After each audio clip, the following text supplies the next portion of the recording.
Pernahkah menahan kata-kata yang sebenarnya ingin diucapkan? Bukan karena tidak tahu harus berkata apa, tapi karena merasa tak cukup layak untuk didengar. Banyak orang mengira berbicara di depan umum adalah panggung bagi mereka yang sempurna, yang lancar, yang percaya diri, yang tak pernah keluh. Lalu, karena tidak merasa termasuk di dalamnya, kita lebih memilih untuk diam. Not because we have something to say, but because we think we have to say it flawlessly.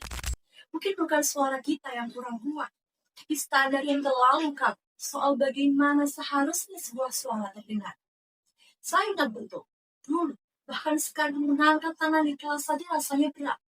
Bukan karena tidak punya pendapat, tapi karena suara di kepala bilang, nanti kalau salah gimana? Tapi di satu momen, saya paksa diri ini untuk angkat tangan. Meski logika bilang jangan, tapi hati bilang coba.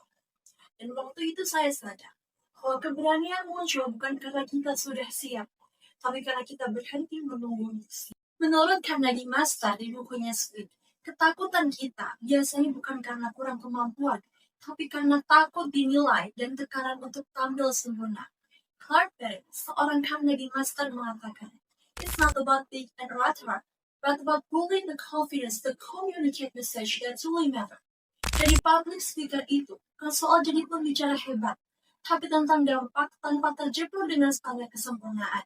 Dan tantangan sebenarnya is not about being perfect, but being real and brave. Kepercayaan diri itu bukan cuma soal bisa ngomong lancar atau hafal materi. It's about believing that your voice matters, bahwa pendapatmu punya nilai dan kamu berhak untuk didengar. Saya pernah dengar cerita dari seorang teman yang dulunya takut banget ngomong di depan banyak orang. Tapi dia mulai dari hal kecil, dengan ungkapin isi hati ke orang terdekat. Dari situ dia sadar bahwa suara kita sebenarnya berharga. Building confidence itu nggak harus langsung besar-besaran. Sometimes it starts in a quiet moment. Keberanian itu seringkali lahir, bukan saat kita ngomong lantang di depan banyak orang. Sebab untuk bilang, aku nggak baik-baik aja kita masih ragu, gimana bisa berharap berbicara di forum yang lebih besar? Maslow bilang untuk bisa sampai ke level esteem, kita harus memiliki rasa belongingness. Begitu pula Johari Window mengingatkan, semakin besar open self kita, semakin sering kita terluka secara emosional, komunikasi akan jadi lebih lancar dan efektif. Tapi justru dari situ keberanian tumbuh. Not from the spotlight, but from quiet times. Kita semua punya suara yang layak didengar, meski sering diselimuti keraguan dan rasa takut. Ketakutan dalam meraih hal besar butuh hal yang kita anggap sepele untuk dilakukan. Setiap kata yang kita ucapkan adalah bentuk keberanian, bukan suara biasa.